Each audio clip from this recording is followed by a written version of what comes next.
I don't want to like come off like there's this like beautiful story of like, I had this big exit and like, oh my God, this is how you do it. Right. Cause I don't have that story, which is actually part of what makes the story, I think, good. Right. 100%. And that things don't always turn out the way that you do, but you get back up and you do it again. Right. And you take all the lessons. So that's the value I think I can best play, as opposed to like, here's how you get your company sold. I am so excited to share this interview with Lisa Odenweller. She is a rock star. You will see through this video interview what an incredible woman with amazing passion and drive, really reinventing an industry of cleansing and juicing, and did it numerous times. As you'll hear with her first company, Beaming, which had national recognition, was a beautiful brand, beautiful concept. And she shares the challenges of growing a company and then having your board tell you that you're not doing things right, and exiting that business to then start again with her current company, Chroma Superfoods, which she's already raised over $1 million for and is now in the launch phase. Very, very excited about this product and the work that Lisa is doing. So I know you will enjoy this interview. I started my career at Nestle selling chili and cheese sauce and country sausage gravy and everything I would never put in my body. And come full circle, I'm all in health and wellness. I worked in software and worked with the big oracles of the world and got to ride the e-commerce wave. But I always had that drive in me of starting businesses.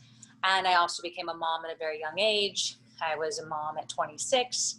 I've since gone on to have more kids. And so I had to also really look at, how do I create a business that also works as for me as a mother.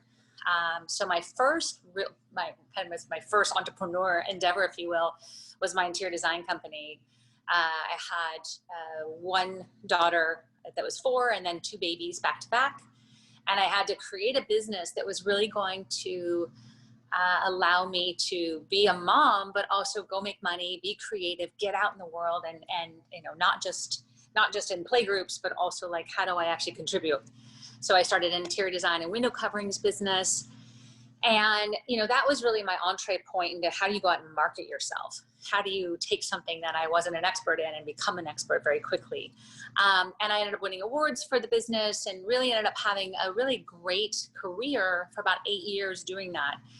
And it really fit the lifestyle of me also then being available for my kids and having the flexibility that I needed while also contributing to the livelihood of the family. Fast forward from there, I also always knew in my heart that I had a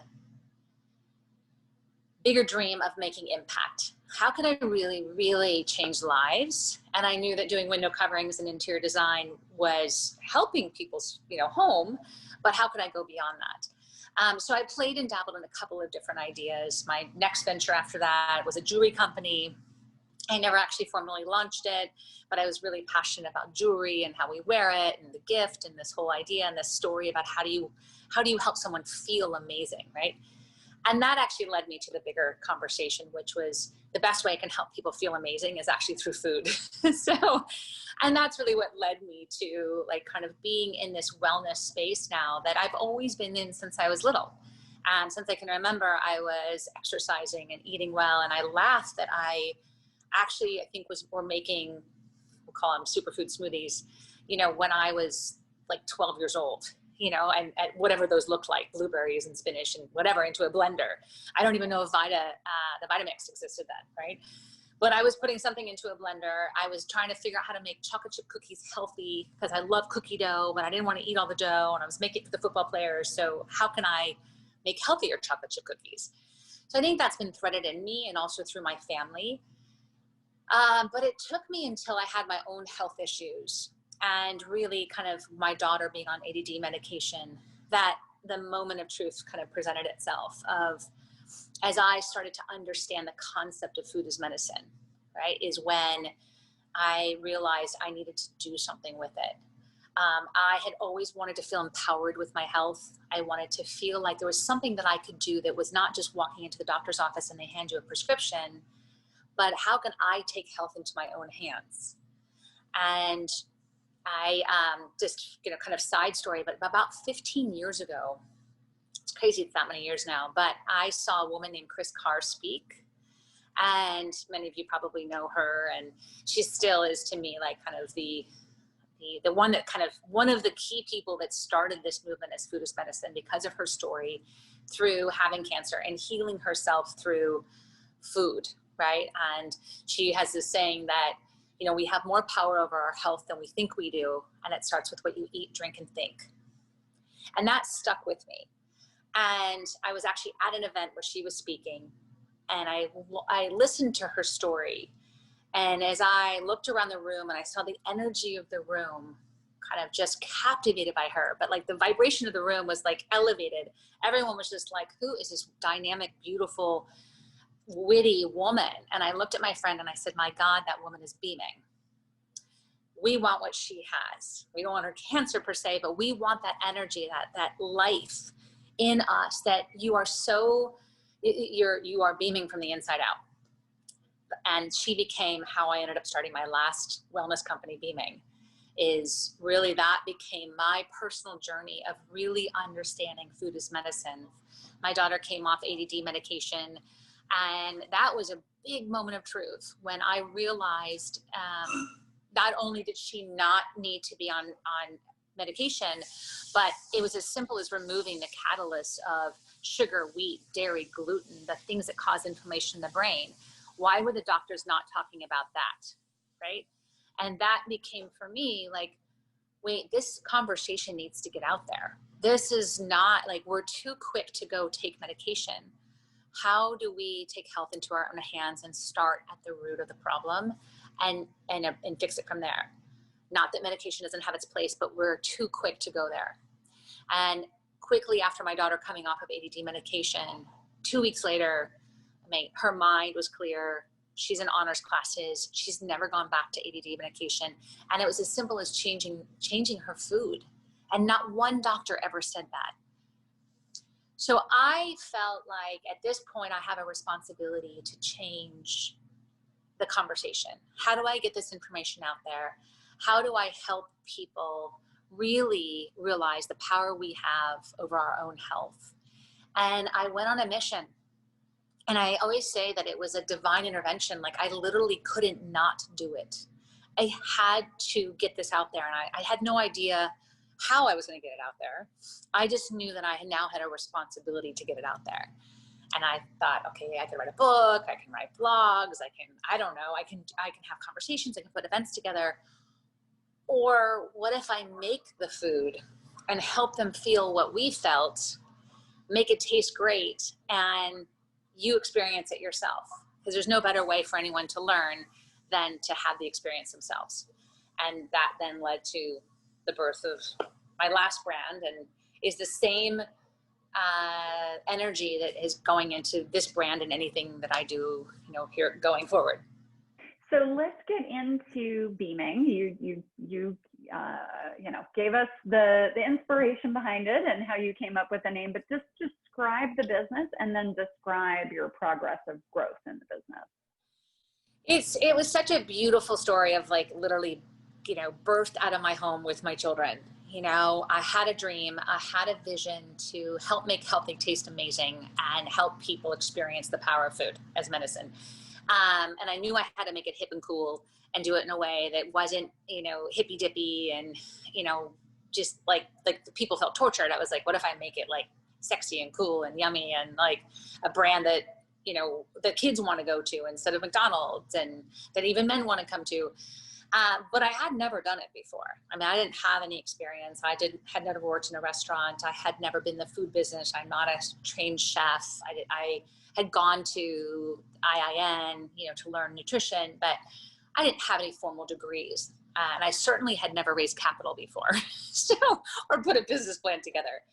But I was at that point where the passion, was greater than what I didn't have, right? And it was born out of my home. I started with cleansing. So at the time, everyone was kind of doing juice cleansing and different kind of juice fasts. And I always joke, I was very troubled by the idea that my friends were partying from Thursday to Sunday, and then they would juice fast Monday to Wednesday and do the whole cycle again. And I thought, I'm not a doctor, but I don't think this is good for you. Like, there must be a better way. So I really just dove in to researching and understanding cleansing and understanding raw foods and vegan foods and how to help, how the food is so powerful in our body. And I traveled the country and I tasted everything and I took notes and I looked at different concepts. And again, this is 14 years ago, right? So we have come a long, long way in 14 years. But I really saw this opportunity that there was a bigger conversation not happening. And there was an opportunity to bring something to life that had never been done that seemed so obvious to me. And so I launched 13 years ago the first superfood cleanse program that was very culinary inspired in San Diego. No one had seen anything like this before. It was very expensive, so we were competing against a $60 juice cleanse, and ours I think was $500. Everyone thought it was nuts. But when we launched it, so many people signed up and I had created, I know this is an important thing to note, I had created 25 influencer ambassador people. And this is before, Instagram didn't exist at the time. So I want to be very clear, this was old school influencer, the mom that everybody did what she did, the yoga instructor who taught great classes, the yoga studio. So it was very different kind of influencer because I didn't have another channel, right? I just had word of mouth marketing. But the power of that, don't underestimate, right? And those 25 people that went from my first beta program, they became the marketing. They became the ones that told everybody. And our first program, such a fun thing to think back on, but we had 100 people sign up for our first cleanse. We were producing it out of a cupcake kitchen. We had no tools. We didn't have the equipment. We didn't, we're managing this on an Excel spreadsheet. We didn't have a website, nothing that you would have to pull something like this off. And we did. And then we did it again and again and again. And I think from a business standpoint, what's interesting is we offered 7 cleanses. And I think we did about $255,000 of sales in 7 cleanses. That became how I was able to raise money, because probably about 1,200 people had gone through the program, and again, this was just a vision that I had of there's a better way to do this, that it became a cult following, which led me to raising the first round of money that allowed us to open the first Beaming Cafe in Del Mar, California in December 2012. And I'd never raised money before. I had never put a business plan together before, let alone open a restaurant or do anything like this. And I remember opening, and because we had such a strong following, we had a line out the door the day we opened.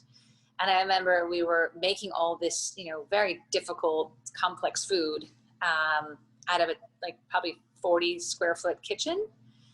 And we were all just looking at each other how in the world are we going to pull this off? There's just no way.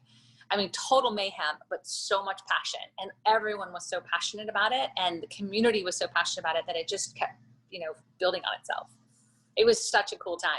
My daughter at the time was 14. She was working in the cafe. She's 22 now. She's continued to work with me on my different, ventures and stayed with Beaming until I left. And it was very much a family affair. That's pretty quick progress. You launched the company in 2011. And so it didn't take you long to get to that retail step, if I'm understanding correctly. So the cleanse we did for a year, and then it led to that first retail location. It was not easy to open. Everything that could go wrong did. There was times where I was I can't do it. You're so close, but you're so beaten down. And somehow you just pull yourself up and we can do it. We're going. But I couldn't afford to pay employees. And so with my management team. And so I had them living in my children's rooms. So they moved in with me. They're living in my kids' rooms. My kids were living in my room. It's the perfect diary of a startup. Whatever it takes, right? And you just do it. And that's what we did. But the passion was stronger than the reasons not. which was so cool. So Lisa, where did you go from there? I know you opened additional locations, and at what point did you raise money for the business? I raised 4.1 in 2 different tranches, 625 in the first one and 3.5 in the second. So it was a lot to raise, and I'm in that again now. So, you know, and I won't actually say that it's any easier. I mean, it's easier in that I have more credibility. I have, you know, a network and a following now that I didn't have before. And I say a following, I mean, I have a lot of supporters that I didn't have before. But, and so that helps because you have a lot more people to reach out to, and I have a lot of people excited to support what I'm doing, like getting behind it. But asking for the check doesn't get easier. 2 years after the first location opened, we opened 3 more locations in Los Angeles. Not really because that's where we wanted to go, but because we couldn't find the right locations, and we knew that we had to get to a city that really had a voice. But that was a really scary thing because we were going into the most competitive, saturated market in the country. We didn't know anybody locally. I did not understand LA, and LA is its own beast. And we came in and we're like, hi, we're here. But we really all just dove into the communities and the life of LA and created this passion that we became, you know, the most loved brand, I think, in the space in our first year there. And it was just fun. You know, it just was one of those things where everybody, the whole team, everybody was so passionate about what we were doing that it just, you couldn't not get excited. So, and then we went on to open about 7 more locations, including one at the LAX airport. So, and then through that, you know, was also the really exciting times and those precious times as a startup that you can just are literally treasured. And then you have all the challenges of growth and management and board members. And, you know, I got to learn some really, really hard lessons. I do feel that I got to go through what I went through so that I can also help people, especially women, not end up where I did. So I'll put that out there. And I also am grateful for the experience because it's also made me a wiser businesswoman. I get to take all the lessons and learnings, all the things that were great about my last brand, and all the things that I wish I had done differently. And I get to take that and apply that into my new company, Chroma. And I always say, I'm like, I will make new mistakes, but I won't make those again. So, you know, when you raise a lot of money, and you've never done it before, it's not an easy thing to do. Let me put it a different way. Even when you have done it before, it's still not an easy thing to do. I'm in the process of it right now with my new company. And it's hard, and especially in COVID, right? But you know, I also had a lot of passionate followers for the brand, right? And what I didn't have is the knowledge to understand how to protect yourself, how to also, like, what the power of a board is. And I'd never had a board before. So for me, when somebody wrote a check and maybe they had a big name, I was just excited to have the check. And if their part of their requirement was to have a seat on the board, to me, that seemed like an obvious, like, okay, that's fine. I didn't think about the value they bring. I didn't think about, are they an asset, right? Because that board, not only are they powerful, but those are the people that know more than you do. They're going to help influence the success of the company. And if you have a board, if your board can't add the value, they're going to probably destroy it. And that's really what happened with me. I had a board that did not have industry expertise, and so came in with a lot of ideas of what the business should or shouldn't be, and also really didn't understand that, you know, things aren't always going to go well. And so if you're building a board, like how do you build a board with people who not only are smarter than you are and can really add value in multiple areas, but what happens when the shit does hit the fan? Are they going to stand there with you, or are they going to point fingers? Because it's going to 100% chance things are not always going to go smoothly. In fact, they're probably going to go not smoothly more than they are smoothly. How does your board show up to help navigate through those times versus pointing fingers and blaming? And unfortunately, I had the latter. And so it became a very challenging situation where we were at odds of how to build this brand. They had expectations that were unrealistic about what we should be doing as a business, and didn't understand that just because Del Mar was so successful doesn't mean that LA is going to be successful overnight. That was kind of an anomaly to have something as successful as Del Mar Beaming was. But we were super successful in LA. The numbers didn't reflect it yet, but that takes time. And so we were in conflict with our values. We were in conflict with how are we going to go do this. I was always a huge proponent of direct to consumer. I always knew that was a big part of what the business had to be. They thought that was irresponsible. You could only focus on retail. You couldn't do two things at one time. I would rack my, what do you mean you can't do two? You have to, it doesn't work if you don't, because I think what it came to, and I'm going to be very blunt in this, I explained it that someone had kidnapped my child and I was muzzled in the closet. I no longer had a voice. And of course I made mistakes. I mean, 100%. That's a guarantee that we all are, right? Jeff Bezos makes mistakes. It was about how did they handle that so that we could get through. And, in a lot of ways, with a board, you don't really get to make big decisions anyway without their approval. So all of us made the mistakes. Unfortunately, I was the one that got, quote, blamed, right? If things didn't go as planned.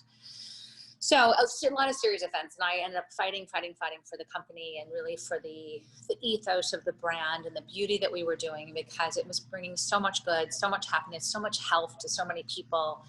And, I think something that's really important in this, and I don't want to be woo-woo about it, but, I come from a place of I call it abundance, right? Put out good comes back. If you operate from a place of scarcity, there's an energy in that, right? And that's what it started to be. It started to be about the dollar, about the pennies. And the customers feel that. And it started to kill the energy of the brand. And slowly it deteriorated. I exited about 3 years ago. Another group came in.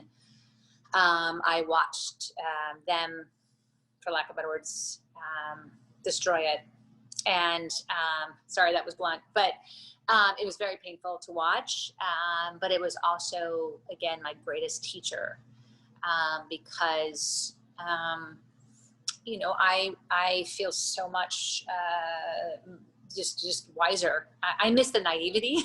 I miss the naivety of when you start something and you think that, you don't understand that things can go wrong. Now I know they can. So I do miss that. But I also feel very confident and competent going into my next venture. Talk about when you exited Beaming. Did you take any time to be? Very much so. Yeah. Good. And it took me a while to be able to create again. And that was really hard as someone who is a creator. And I've never, ever had the concept that I couldn't. I've never had that belief system that I always just thought I could do whatever I wanted. And it just would become, right? Because it's just how I've always been. For the first time in my life, I didn't believe in me. And I lost my sense of self and was too afraid, which I'd never been. And that was actually horrifying, because I was like, what's wrong with me? Maybe I was a one-hit wonder. I mean, I thought about celebrities, right? That go through, they win an Oscar and then they disappear, or whatever it might be. I was like, wow, maybe that was all I had in me. Maybe that's it. I don't know, whatever it was, you go through what your mind, will do. And I had to go through that process. And one of the things that I really think I want to express on that whole point is you can't force the recovery. And I mean that by the standpoint of whether you're going through a divorce, whether you lost a job, whether you lost your company, or lost a loved one, or whatever it might be, you can't force yourself to just say, okay, I'm okay now. It doesn't work like that. There is a process, there is a grieving, there is a learning. And as much as I wanted to say, okay, let's go, I'm ready, apparently I wasn't, because it wasn't happening. The vision wasn't happening. The passion wasn't happening to go into that next venture. I played and dabbled in a bunch of different things, but it took me 3 years to launch the next brand. And in that time, I was like my greatest personal growth of all time, but it also was the most painful of all, because I felt like I lost my identity. I felt like I literally hit bottom. I lost all my money.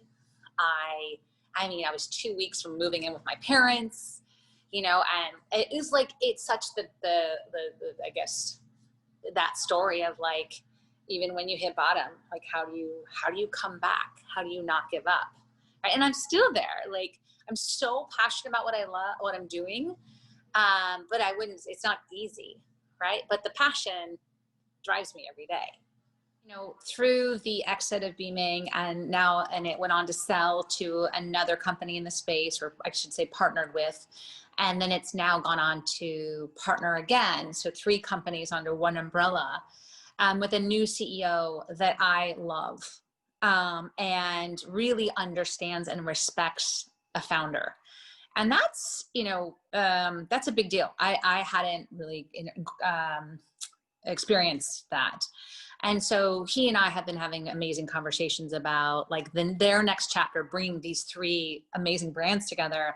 How do they come out and do something that's never been done before? How do you like have that whiteboard of like, what would we do if? And I'm really, I couldn't be more excited, because ultimately I want it to be successful. I don't have, the Beaming chapter is closed.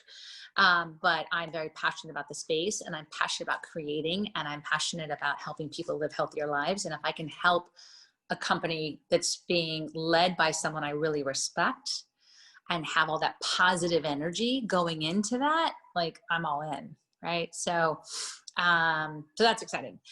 And then my own brand, last year I launched, 3 years later, I launched my new superfood company called Chroma Superfoods. And I launched it with these instant adaptogen super lattes. So for people who drink matcha or golden milk lattes or mushroom coffees or any of those kind of things that may be familiar, I created kind of an instant version, just add hot water, turns into a beautiful super latte. And that was the first wave of this new brand, because I was entering a space I hadn't really done. I hadn't been in like that manufacturing and learning supply chain and direct to consumer. And so those were, I call my training wheels. And I needed to understand what was involved. And so we kind of soft launched the brand last year. And through that, and I think this is an important message in this, when I started, I knew that the company was not about lattes, right? I knew there was a bigger vision. I also knew the only way to get to that vision, because it wasn't clear yet, was to create the momentum to get there. And I think that's something I really want to hone in on, because so often we get stuck, and I was stuck because I was like, well, it's more than this. It's not about lattes. Like, this is one piece of the puzzle. Yes, I love matcha. I want the world to drink matcha, but we're supposed to do more than that. And instead of getting stuck there, I finally just said, we're going to just go. And as we go, the vision will happen. In the case of Beaming, the vision was there from the beginning. So it can work both ways. But for anyone out there that's looking for, that perfect answer, sometimes it doesn't come immediately. So I think that's important to note. And that nothing is more powerful than momentum. Because I wouldn't be where we are going if I hadn't started with, that phase 1. Because phase 1 also taught me a lot about just consumer behavior and direct to consumer, and how do you capture the attention of people digitally when it's oversaturated and there's a million products, and how do you differentiate? And through that gave me that golden moment, for lack of better words, of when the light bulb went off. And what I got was, why not take what worked with beaming and recreate it in this new format of non-perishable, functional nutrition that can reach people anywhere, but really create a program that sets people up for success for the long time, not just a one-off product. And so we're approaching, I'll call it cleansing. We're not creating cleansing, but I've created a new 5-day whole body reset program that we've launched in beta trials, that is really, changing, not only allowing people to lose weight. It's super enjoyable. It's really easy and convenient, but it's also helping people like change their relationship with food, change their habits, incorporate superfoods that they've maybe never used in a really, really easy to adopt, very, very sexy brand.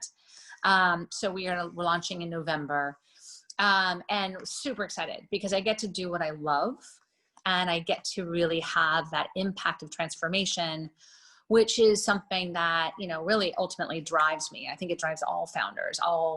We do it because we love it, right? And we're willing to go all in, right, in our, effort to like really create and to make a difference. So through the beta trials, when I got to like get all that feedback, it's like, you need that as an entrepreneur to keep going, right? If you try to create in a silo, you probably won't make it it won't even make it to launch, because it's so lonely. And you start to second guess yourself, and you start to wonder, like, maybe this is a stupid idea. Like, maybe nobody will want this. And I constantly have to get out there and start talking about it, or having people experience it and go, oh my God, this is amazing. And that fuels me to keep going. But if we try to create in a silo, because entrepreneurship is really lonely. And I'm so lucky to have such an amazing team now. But, for years I didn't, creating this brand, I had to do it on my own. Passion drives everything. And even if someone tells you, I kind of use the joke here, baby's ugly, like you have to keep going. Right. And, it's a constant introspection and reflection on not only what you're bringing to market, why are you bringing it to market? And you might be the product, right? So a lot of people, you're what you're selling, right? Whatever it is, it's really being connected to that why that drives you. Because in those tough times, when you either want to give up, it's too hard, it's not going the way you planned, which is 1,000% guaranteed that all of those things will happen. How do you have enough fire in you to keep going? And that's speaking from somebody who has a lot of fire. And I still struggle with that, right? How do you surround yourself with people who are going to cheer you on? Not just tell you what you want to hear, but like really be your rock, right? That's going to help keep you going. That's also going to provide the value, because sometimes when our mind is frustrated or discouraged, we don't think clearly, right? And so how do you really make sure that you're surrounded by advisors, friends, people who can continue to support you, continue to challenge you, open your mind to see it differently, and then also make sure that you're out there talking to people to give them, so that you get what I did, through the beta trials. COVID allowed us to do beta trials. It forced me to finish all the R&D. What else was I going to do? We couldn't go raise money when COVID started. We were like, okay, let's go put the product out there. That gave us so much ammunition. It also gave us that, oh my God, like this is really amazing. Because you have to have that, because we're our own worst enemies. And we are so, I guess that's really the biggest thing, is like to not give up, but to make sure that you're not doing it alone.